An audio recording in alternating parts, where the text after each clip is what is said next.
Hey, what's up, Gunslinger Nation? I'm back with the hottest takes on gaming, entertainment, and nerd culture. Today, we're diving into a wild story about Ubisoft's leaked insider drama and what it reveals about the chaos within the company. Shout out to YouTuber Alkalan TV, if I'm pronouncing that right. I'm gonna spell it out for you, just in case you're wondering. It's ACCOLONN TV for breaking this story and providing valuable insight. If you're ready for the straight shooting take on what's really happening, let's get into it. And don't forget to like, comment, and subscribe if you're enjoying. Email from an insider shared by YouTuber Akalan TV paints a grim picture of a company in complete disarray. According to the leak, Ubisoft's leadership has ignored the market research and internal feedback, driving the company into a creative and logistical nightmare. Now, Insider's email categorizes Ubisoft's developers into three groups: the superstars, highly skilled, and most of them whom have left the company; good developers, talented but not prominent enough to secure jobs elsewhere, so they're still growing their brand, so to speak; dead weight, activists prioritizing social change over actual development. This dead weight, according to the Insider, has driven out the real talent, the superstars, the developers that people know by name, leaving the company with a bloated workforce of nearly 20,000 employees. Meanwhile, Ubisoft's game development process has developed into a factory line where creativity is stifled by endless meetings and bureaucracy. And who wants that when they're creating a game? Let's talk about what this means. Ubisoft's leadership claimed they were trying to cater to the widest audience possible, but the leaked documents suggest a shift toward creating focused games targeting specific audiences. This contradiction reveals a deeper truth: a lack of clear direction. Are they trying to please everyone or narrowing their focus? Either way, this kind of flip-flopping only deepens the confusion for both their developers and their audience, further eroding trust in their ability to deliver. One example is Assassin's Creed Shadows, which Ubisoft hopes will turn things around.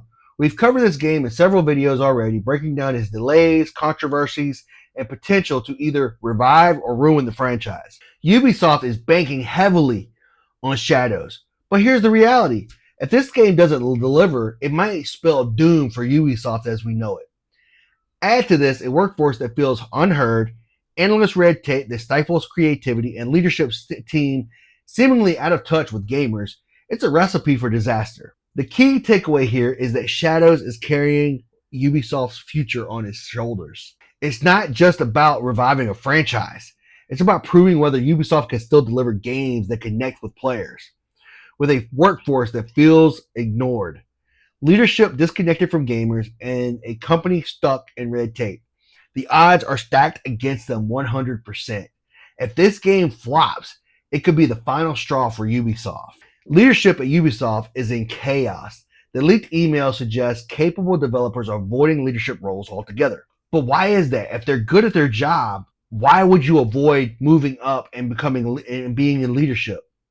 It could be that these roles have become less about creating great games and more about navigating endless bureaucracy and pushing non-developmental agendas, with meetings taking priority over actual creative input.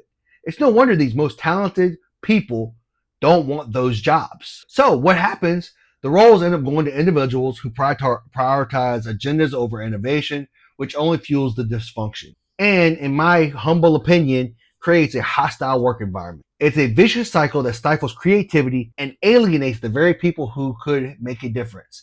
If leadership isn't aligned with making great games, the whole system breaks down. And that's exactly where Ubisoft is right now. Ubisoft problems aren't unique. They're part of a bigger issue across the gaming industry.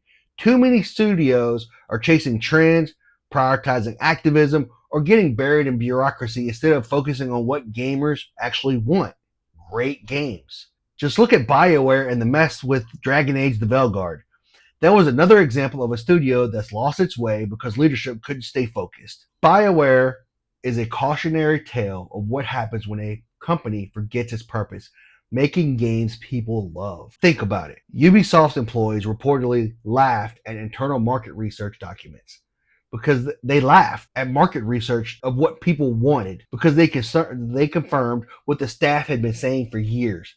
Leadership ignored these warnings until it became a full blown crisis. How are these decision makers in charge if they ignore obvious issues? When employees feel ignored and the leadership is out of touch with both their team and their audience, failure isn't just a possibility, it's inevitable. And I hate to say this, but in my humble opinion, what I'm seeing with Ubisoft and BioWare, if they don't turn things around, it's going to be the same thing that people learn about in school, studying business, studying gaming, whatever. It's going to be the same thing that you hear about with Enron back in the late 90s. And if you've never heard of Enron, it created most of the laws we have today around the internet, around business, and everything. I'm not even kidding. It was a huge scandal. But that's it for today, y'all.